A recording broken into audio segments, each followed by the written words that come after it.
Hello everyone, welcome to our online channel. मैं हूं नूरुस्सलाम और मैं स्वागत करता हूं आपका अपने चैनल पर। तो गाइस, एनडीए का पेपर बहुत करीब है और रिसेंटली कई सारे बच्चों को बहुत सारे अलग अलग तरह के कन्फ्यूज़न है। तो उसके लिए हम ये सेशन लेके आए हैं। देखिए, आपका जो एनडीए का पेपर होगा दोस्तों, ये याद रखिएगा बच्चों, जो आपका एनडीए का पेपर होगा उसमें एक पेपर मैथ्स का होगा और एक गैड का होगा। अब बहुत सारे बच्चों को कन्फ्यूज़न है कि भैया एक अगर आप सिर्फ मैथ में क्वालिफाई कर लोगे, ज़्यादा नंबर ले आए, ओवरऑल अगर आप 350 प्लस नंबर लेके आ गए तो आप क्वालिफाई कर जाओगे। ये बिल्कुल एक गलत चीज़ है। आप अपने दिमाग से इस भ्रम को निकाल दीजिए। आप याद रखिए, आपको मैथ में 25 से 30% मिनिमम स्कोर करने ही करने होंगे और गैड में ओवरऑल 25% से 30% करना ही होगा। और गैड में बहुत सारे बच्चों को बहुत तरह की कंफ्यूजन है। तो मैं आपको ये बता दूं कि गैड का पेपर 3 सेक्शन में डिवाइड है। कितने सेक्शन में? 3 सेक्शन में। पहला सेक्शन है आपका इंग्लिश का। इंग्लिश के सेक्शन में आपके 50 क्वेश्चन है, ये याद रखिएगा। फिर आपका साइंस का सेक्शन है, इस सेक्शन में भी 50 क्वेश्चन है। फिर आपका जो बोल सकते हैं सोशल स्टडीज का सेक्शन है, इसमें भी 50 क्वेश्चन है। तो आपको इंडिविजुअली सब में 20 से 30% करना ही करना है, तब आप इसको क्वालिफाई कर पाओगे। तो इस चीज़ को दिमाग में बच्चों अच्छी तरह से बिठा लो आप, क्योंकि ये बहुत इंपॉर्टेंट चीज़ है। और अगर आप इंग्लिश में ठीक ठाक नंबर तो आराम से ले आओगे, क्योंकि इंग्लिश मीडियम के बच्चों के लिए भी आसान होता है और पेपर में इंग्लिश बहुत ज़्यादा कॉम्प्लिकेटेड नहीं होती है। साइंस में अगर फिजिक्स अच्छे से कर लोगे काम बन जाएगा, क्योंकि फिजिक्स के 25 क्वेश्चन बनते हैं और अच्छे से कर लोगे तो 20 क्वेश्चन हो जाएंगे। और एसएसटी में ज्योग्राफी पॉलिटी के क्वेश्चन अगर आप कर लोगे, किसके क्वेश्चन? ज्योग्राफी प्लस पॉलिटी के, तो काम बन जाएगा। तो इस स्ट्रैटेजी के साथ आप आगे बढ़िए। और आज का इसीलिए जो आज का सेक्शन है, ज़्यादातर बच्चे साइंस साइड के होते हैं तो वो आसानी से साइंस को ले लेते हैं, कैप्चर कर लेते हैं और साइंस में स्कोर भी कर लेते हैं। लेकिन समस्या कहाँ फंसती है? समस्या फंसती है एसएसटी के पार्ट में। तो इस एसएसटी के पार्ट में कैसे सॉर्ट आउट करना है, मैं अब आपको आज वो बताऊंगा। बहुत सारे बच्चों ने वीडियोस पुराने देख रखे हैं। प्लीज़ जिन्होंने नहीं देखे हैं, वीडियोस को कई बार बार बार लगातार देखो, ताकि सारी चीज़ें आपको अच्छे से समझ में आ जाए। और उन्हीं वीडियोस के आधार पर मैंने ये आज का सीरीज शुरू कर रहा हूँ ज्योग्राफी की। तो गाइस, आज की जो सीरीज है उसका नाम है full geography through MCQs. MCQs मतलब मल्टीपल चॉइस क्वेश्चन के द्वारा आपके एक एक छोटे से छोटे क्वेश्चंस के कॉन्सेप्ट को क्लियर करना हमारा आज का मकसद है, इस सीरीज का मकसद है। इस सीरीज में मैं कोशिश करूंगा कि आपको कम से कम 200-250 बहुत बेहतरीन क्वेश्चन, जो बोल सकते हैं फिजिकल ज्योग्राफी, जिसे आप वर्ल्ड ज्योग्राफी भी कह सकते हो, लेकिन वर्ल्ड ज्योग्राफी कहना ठीक नहीं है। फिजिकल ज्योग्राफी के बहुत धांसू 200 से 250 क्वेश्चन मैं आपको कराऊंगा इस सीरीज में। ये सीरीज मैंने सोचा था एक पार्ट में बनाऊंगा, लेकिन बहुत मुश्किल है एक पार्ट में इसका बन पाना। इसीलिए मैं कोशिश करूंगा कि आपको कम से कम पार्ट्स में और जल्द से जल्द ये पूरी सीरीज दे दूं, ताकि आपका जो 10 नंबर है वो आपके पूरे हाथ में आ जाए।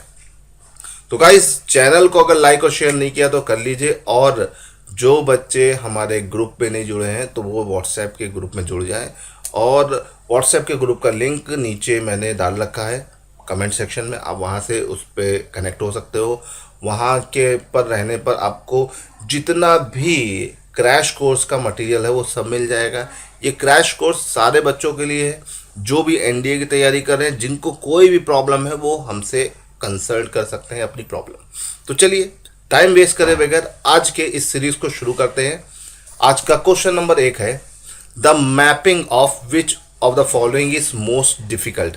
देखो, आगे बढ़ने से पहले मैं आपको एक चीज जरूर बता दूं कि बच्चों, बहुत सारे बच्चों का माध्यम हिंदी है, तो हिंदी वाले बच्चे बिल्कुल भी कंफ्यूज ना हो। देखो, हिंदी इंग्लिश सब सेम है, मैं बोल हिंदी में ही रहा हूँ, क्वेश्चन इंग्लिश में है, तो आपको समझना भी हिंदी इंग्लिश दोनों में है। मैं पूरा एक्सप्लेनेशन हिंदी में रखूँगा और कोई भी कंफ्यूजन नहीं आने वाली। हाँ, इंग्लिश देखिए बहुत सारे बच्चे घबरा जाते हैं, तो घबराने की कोई ज़रूरत नहीं बच्चों, बहुत आसान चीज़ है। ठीक है, पूछा जा रहा है इनमें से किसकी मैपिंग, किस चीज की मैपिंग सबसे ज्यादा मुश्किल है, मोस्ट डिफिकल्ट है।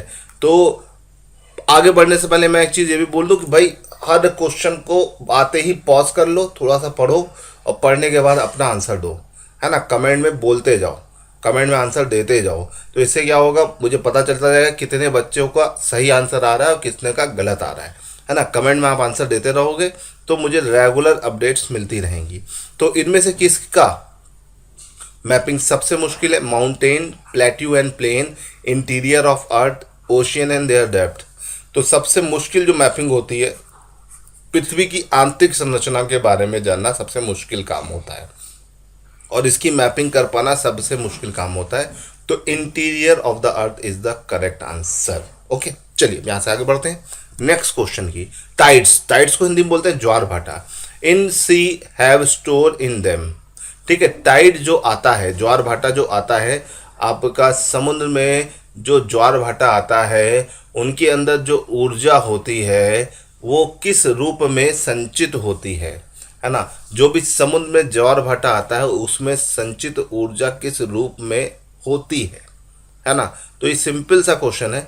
हाँ, आप इसको वीडियो को पॉज कर सकते हो और पॉज करने के बाद आप समय निकाल के आराम से इसका आंसर हमें दे भी सकते हो, है ना। और जितने लोगों को आंसर दे सही देंगे वो उतना उनके लिए अच्छा होगा, इसे याद रखिएगा। आंसर क्या होगा इसका? आंसर ऑप्शन देख लेते हैं पहले। ऑप्शन है hydraulic energy, kinetic energy, gravitational potential energy या combination of all the above three form of energy. तो भाई इसका सही जवाब है D. D is the right answer of this question. ठीक है दोस्तों, चलिए यहां से आगे बढ़ते हैं नेक्स्ट क्वेश्चन की तरफ। In the earliest day when the life originated on the earth atmosphere contain. ठीक है, शुरुआत के दिनों में जब पृथ्वी पर जीवन खोजा गया तो एटमॉस्फेयर में क्या चीज थी, है ना। हमारे एटमॉस्फेयर में, वायुमंडल में क्या चीज थी, क्या चीज पाई गई थी? Free oxygen, no oxygen, oxygen in a fix form, oxygen bound to carbon. तो भाई इसका सही जवाब है oxygen bound to carbon. Oxygen जो कार्बन के साथ मिली हुई थी वो जनरेट हुई। ठीक है, चलिए अगला question. Which of the following would have occurred if Earth has not been inclined on its own axis? निम्नलिखित में से क्या घटित होगा अगर पृथ्वी अपने अक्षों पर नहीं झुकी होती, है ना। अगर पृथ्वी अपने अक्षों पर झुकी ना होती, आपको पता है ना पृथ्वी अपने अक्षों पर 23.5 डिग्री झुकी हुई है और इस 23.5 डिग्री झुकी होने की वजह से इसमें से क्या नहीं होता? All season would have been same duration. भैया ये तो सही है, होना चाहिए था। ठीक है, summer would not have change. ठीक है, sorry, the season would not have change. अगर झुकी नहीं होती, सीजन नहीं चेंज होता, तो भैया ये तो गलत है क्योंकि सीजन चेंज होता है। सीजन चेंज होने की वजह क्या है? रोटेशन ऑफ अर्थ। ठीक है, तो ये इसका आंसर हो गया, ये नहीं होगा। Summer would have been longer duration, ये एकदम सही है। The winter would have longer duration, ये भी सही है। तो यहाँ पर इसका सही जवाब है B. B is the right answer. अगर पृथ्वी अपने अक्षों पर झुकी नहीं होती तो इनमें से क्या होता? आपके पास आंसर आ गया। चलो आगे बढ़ते हैं। लैटिट्यूड, किसी जगह का लैटिट्यूड। लैटिट्यूड को बच्चों हिंदी में बोलते हैं अक्षांश, और अक्षांश किसी प्लेस का क्या दर्शाता है? Time, altitude, amount of rainfall या टेम्परेचर। किसी जगह पर जो लैटिट्यूड होता है किसी प्लेस पर, वो डायरेक्टली उस जगह के टेम्परेचर से रिलेट करता है। इसे याद रखना, बहुत ही माइन्यूट लेवल का कॉन्सेप्ट है। ठीक है, क्योंकि हमने लैटिट्यूड का कॉन्सेप्ट बनता है टेम्परेचर जोन को डिफाइन करने के लिए, है ना। पृथ्वी पर जो अलग अलग ताप क्षेत्र हैं वो लैटिट्यूड से ही बने हैं और लैटिट्यूड के आधार पर ही इनका सारा फॉर्मेशन हुआ है। तो इसको थोड़ा ध्यान रखिएगा। चलिए अब यहाँ से आगे बढ़े हैं और क्वेश्चन नंबर 6, आज का क्वेश्चन नंबर 6 है the upper part of mental upon which rest of the crust of the earth float is called, है ना। देखो हमारे अर्थ की जब हम बात करते हैं तो पृथ्वी में मोटी मोटी 3 परतें पाई जाती हैं। कितनी परतें पाई जाती है बच्चों? तीन सबसे बाहर की जो परत होती है या लेयर होती है उसे हम बोलते हैं क्रस्ट। हिंदी में क्या बोलते हैं? हिंदी में बोलते हैं भूप्रापर्टी। बीच वाली लेयर को हम बोलते हैं मेंटल। हिंदी और इंग्लिश में इसे मेंटल ही बोलते हैं। और सबसे अंदर वाली लेयर को हम बोलते हैं कोर या क्रोड। याद है? याद रखिएगा। ठीक है, ये याद रखना। क्रस्ट जो है सिलिकॉन और एल्युमिनियम से मिलकर बना है। मेंटल सिलिकॉन और मैग्नीज से मिलके बना है। क्रोड निकिल और आयरन से मिलके बना है। अच्छा, ये याद रखना, इसको मैंने डिटेल में अर्थ नाम के टॉपिक में बताया है। कई पार्ट में वो टॉपिक बना हुआ है, तो आप हमारे इस चैनल के प्लेलिस्ट में जाकर उसको देख भी सकते हो। ठीक है, तो upper part of mental upon which the crust, ये क्रस्ट सबसे बाहर वाला है। मेंटल की किस पार्ट पर ठहरता है? ब्राइसोस्फीयर, मेजोस्फीयर, मोहोरोविक डिस्कंटिन्यूटी या एथेनोस्फीयर। तो बच्चों इसका सही जवाब है एथेनोस्फीयर। एथेनोस्फीयर जो होता है अपर मेंटल और क्रस्ट को मिला के बनता है। चलिए ये से याद रखिएगा। ठीक, अब आता है इंपॉर्टेंट क्वेश्चन, टाइड। टाइड बहुत इंपॉर्टेंट टॉपिक है, इसे याद रखिएगा। Tides are compile and they are vary from place to place because the movement of moon is relation to earth, uneven distribution of water over the globe, irregularity in the configuration of ocean, all of the above। तो इसका सही जवाब क्या होगा कि Tide जो है अलग अलग जगह पे अलग अलग इंटेंसिटी या अलग अलग तीव्रता के आते हैं। टाइड या ज्वार भाटा की अगर हम बात करते हैं तो टाइड क्या होते हैं? These are rise and fall of water due to gravitational pull of sun moon on earth. पृथ्वी पर सूर्य और चंद्रमा के गुरुत्वाकर्षण बल के कारण पानी की लहरों का उठना तथा गिरना क्या कहलाता है? ज्वार भाटा, है ना। और ज्वार भाटा के लिए देखो, moon is movement of moon in relation to earth, ये भी सही है। अनइवन डिस्ट्रीब्यूशन ऑफ वाटर, पानी का एकदम सही। Irregularity in the configuration of ocean, देखो यहाँ पर भी पानी सही है। तो पानी वाला दोनों फंडे सही है और मून के रिलेशन में काम चल रहा है वो भी सही है। तो ऑल ऑफ द अबव। ठीक है, इसे याद रखिएगा, इसका सही जवाब है all of the above. Tide क्या होता है? Tide rise and fall of water. मैंने बहुत अच्छे से इसके एक्सप्लेन कर रखा है, अब उसको ज़रूर देखिएगा। देखो, जो पुराने लेक्चर बने हुए हैं बहुत इंपॉर्टेंट बने हुए हैं, इसको तो बिल्कुल मत छोड़ना बच्चों, क्योंकि वो बहुत ज़रूरी हैं आपके लिए। चलिए यहाँ से आगे बढ़ते हैं और नेक्स्ट क्वेश्चन की तरफ। Which of the following phenomena is or are effect the rotation of the earth. निम्नलिखित में से कौन सी घटना पृथ्वी के घूर्ण को प्रभावित करती है? ठीक है, तो कौन सी घटना प्रभावित करती? Apparent movement of sun moon and the star. ठीक है, सन मून और स्टार की मूवमेंट, गतियाँ। Flatness of pole and bulge at equator, पृथ्वी का पोल्स पर चपटा होना और विषुवत रेखा पर चौड़ा होना। Occurrence of sunrise Noon and sunset, सुबह दोपहर शाम का होना। मैग्नेटिक फील्ड ऑफ द अर्थ। तो भाई देखो, इसका सीधा सीधा रोटेशन की वजह से सब होता है ना। तो ये याद रखिएगा, सारे इफेक्ट इसमें आ रहे हैं। ठीक है, चलो अब यहाँ से आगे बढ़ते हैं। अर्थ या हमारा पृथ्वी अपने अक्षों पर जो घूमता है वो किस दिशा में घूमता है? North to south, east to west, south to north, west to east. तो बच्चों इसका सही जवाब क्या है? इसका जो सही जवाब है वो सही जवाब है आपका वेस्ट टू ईस्ट। पृथ्वी अपनी अक्षों पर हमेशा वेस्ट टू ईस्ट की तरफ घूमता है, इसीलिए सबसे पहले सुबह कहाँ होती? ईस्ट में, अरुणाचल प्रदेश। अरुण का मतलब होता है सूर्य, और सबसे पहले हमारी पृथ्वी हमारे अर्थ, हमारे इंडिया में सूरज कहाँ निकलता है? अरुणाचल प्रदेश। और सबसे आखिरी में सूर्यास्त कहाँ पर होता है? गुजरात में। इसे ध्यान रखिएगा। चलिए यहाँ से आगे बढ़ते हैं। क्वेश्चन नंबर 10, पृथ्वी अपने अक्षों पर कितने डिग्री झुकी हुई है? The inclination of earth axis on इस ऑर्बिटल प्लेन। तो भैया वो कितने डिग्री झुकी हुई है? सिंपल सा क्वेश्चन है, इसका जवाब आप लोग बताओगे 23.5। नहीं, यहाँ पे एक वर्ड आ गया ऑर्बिटल प्लेन। जब ऑर्बिटल प्लेन की बात आती है तो ऑर्बिटल प्लेन मतलब कि ऑर्बिट के रिस्पेक्ट में ये झुकाव हो जाता है, मतलब 90 माइनस 23.5। तो आंसर क्या हो जाएगा? 66.5। इसे याद रखिएगा, इंपॉर्टेंट है। ठीक है, पृथ्वी अपने अक्षों पर कितना झुकी है वो अलग चीज़ है, लेकिन ऑर्बिटल प्लेन की अगर वर्ड आ जाएगा, ये वर्ड यूज़ हो गया तो आंसर आपका बदल गया। आंसर क्या हो गया 66.5। ओके, चलो अब यहाँ से आगे बढ़ते हैं। क्वेश्चन नंबर 11 इंपॉर्टेंट क्वेश्चन है, कई बार पेपर में रिपीट हो चुका है। ठीक है, ये याद रखिएगा, पूरे अर्थ पर सन की रेज साल भर में 4 बार परपेंडिकुलर पड़ती। कितनी पड़ती, कैसे पड़ती है, परपेंडिकुलर पड़ती है ना, 4 बार परपेंडिकुलर पड़ती है ना। और उसमें से एक तारीख है 21 मार्च, एक 21 जून, 21 या 23 सितंबर हम इसे बोल सकते हैं, और 22 दिसंबर। ठीक है, ये 4 दिन होते हैं। और इन 4 दिन क्या क्या होता है उसको देख लेते हैं। 21 मार्च को हम क्या मनाते हैं, 21 मार्च को कोई बताएगा, गेस करेगा क्या मनाते हैं हम लोग। 21 मार्च को हम वर्नल इक्विनॉक्स मनाते हैं। क्या, वर्नल इक्विनॉक्स। ठीक है, फिर 3 महीने बाद 21 जून आता है तो समर सोलेसाइड, मकर संक्रांति। ठीक है, फिर उसके 3 महीने बाद 21 सितंबर या 23 सितंबर आता है तो एटनम इक्विनॉक्स, और 22 दिसंबर मतलब विंटर सोलेसाइड या मकर संक्रांति। तो याद रखिएगा ये 4 पॉइंट है। और इन चारों टाइम पर सन की रेज अर्थ पर परपेंडिकुलर पड़ती, इसको मैंने डिटेल में बता रखा है। जब सन की रेज इक्वेटर पर, ठीक है, 21 मार्च को सन की रेज कहाँ परपेंडिकुलर पड़ती, इक्वेटर या विषुवत रेखा पर।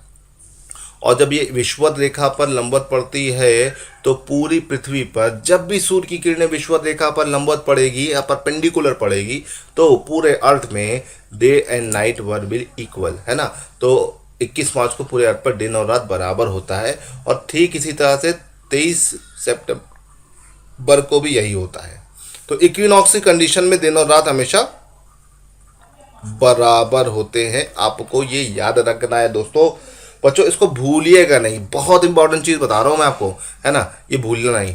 और एक होता है समर सॉलिसाइड। समर सॉलिसाइड में क्या होता है, सन की रेज ट्रॉपिक ऑफ कैंसर या कर्क रेखा के ऊपर परपेंडिकुलर या लंबवत पड़ती 21 जून को, और तब हमारा नदर्न हेमिस्फीयर, क्योंकि कर्क रेखा या tropic of cancer northern hemisphere में है, तो नदर्न हेमिस्फीयर का सबसे बड़ा दिन होगा और सदर्न हेमिस्फीयर का सबसे छोटा। और इसका उल्टा 22 दिसंबर को क्या होगा, सदर्न हेमिस्फीयर का सबसे बड़ा दिन और नदर्न हेमिस्फीयर का सबसे छोटा दिन।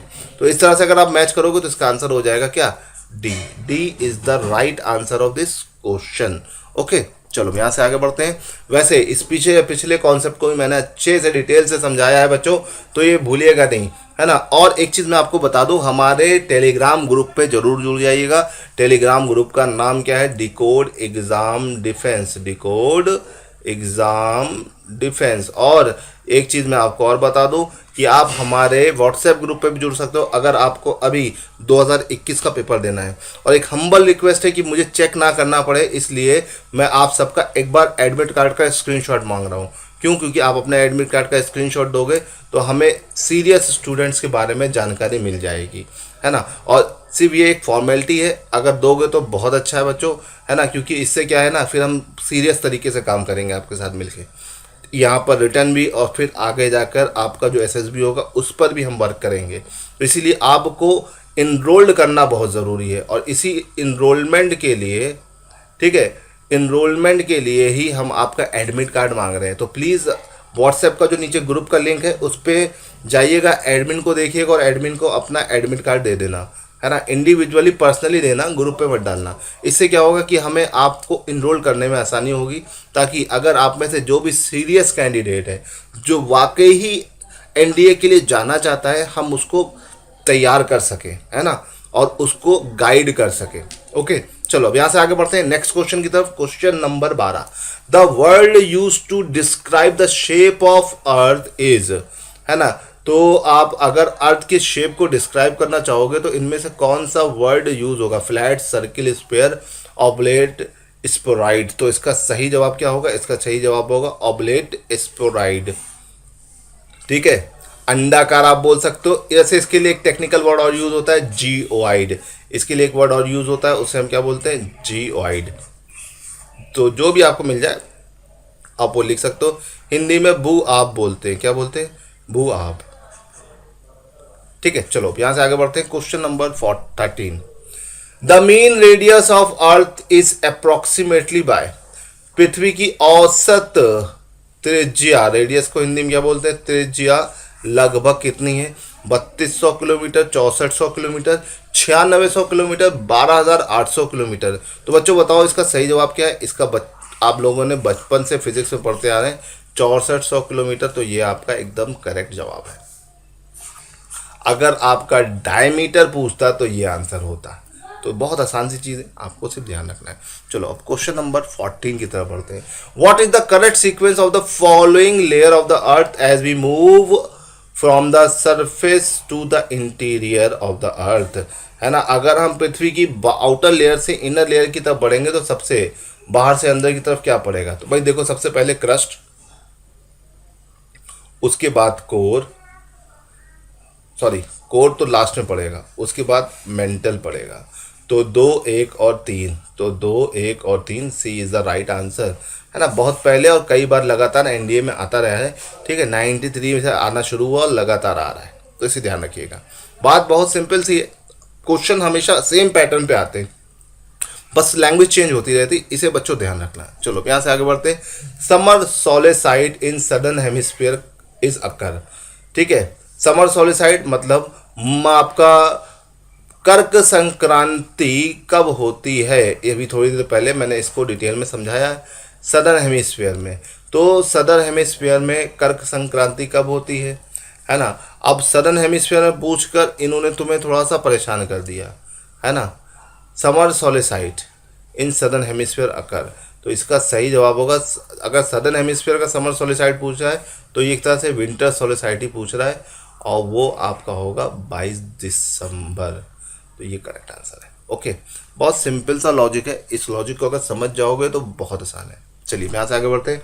क्वेश्चन नंबर 16 बहुत इंपॉर्टेंट है, और एनडीए सीडीएस बहुत सारे पेपरों में कई बार बार रिपीट हो चुका है।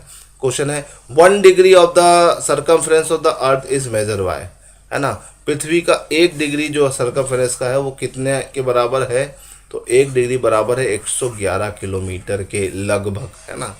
इसे याद रखिए, सर्कमफ्रेंस मतलब परिधि। सर्कमफ्रेंस मतलब क्या होता है बच्चों? परिधि। ठीक है, फिर आगे बढ़ते हैं। Question number 17 spring tide. अब देखो यहाँ पे स्प्रिंग टाइड को थोड़ा आपको समझना रहेगा, अगर समझ जाओगे तो थोड़ा सा आसान हो जाएगा, चीज़ों को ध्यान रखना, है ना। ब्लैक स्क्रीन ज़्यादा मुझे पसंद है, तो ब्लैक पे ही देख लेते हैं, बस मुझे कलर वाइट लेना पड़ेगा। देखो टाइड में क्या होता है, आपके पास टाइड होता है, टाइड्स। ठीक है, टाइड जो होते हैं अर्थ पर आते हैं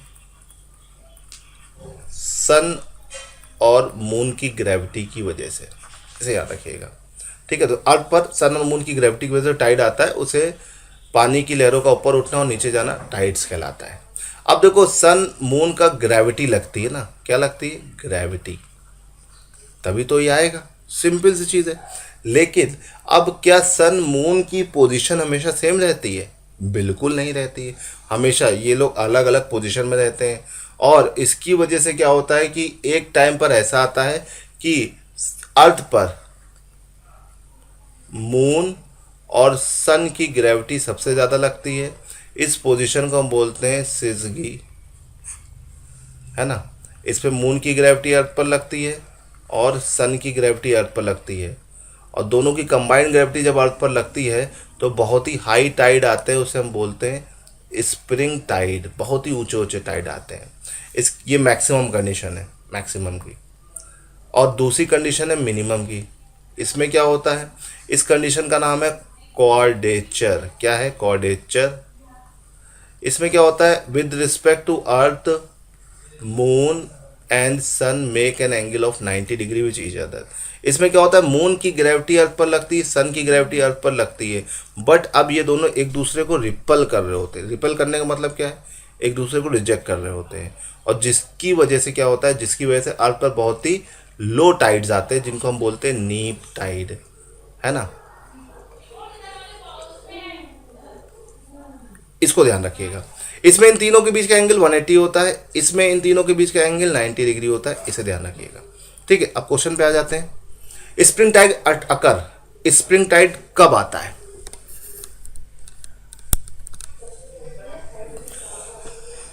क्वेश्चन पे आते हैं। Spring tide occurs when moon is nearest to the earth. ठीक है, दूसरा ऑप्शन है moon is farthest to the earth, है ना। फारटेस्ट मतलब सबसे दूर होता है। Moon sun and earth are right angle which each other, moon sun are on the same line. तो भाई देखो स्प्रिंग टाइड का मैंने बताया था, तीनों एक स्ट्रेट लाइन में होते हैं, मतलब सिजगी की पोजीशन में होते हैं। सिंपल सा, तो ये डी वाला करेक्ट आंसर है, इसको याद रखिएगा बच्चों। चलो आगे बढ़ते हैं और अगला question, question number 18। Question in the duration of day and night is due to, ठीक है, दिन और रात में जो अंतर आता है ड्यूरेशन में वो किसकी वजह से, rotation, revolution, inclination of earth and angle. तो भाई देखो रोटेशन की वजह दिन और रात तो होती है, लेकिन इसमें अंतर नहीं आता है, तो ये वाला चला गया। इसमें आंसर होगा 2 और 3, तो बी वाला एकदम सही जवाब है।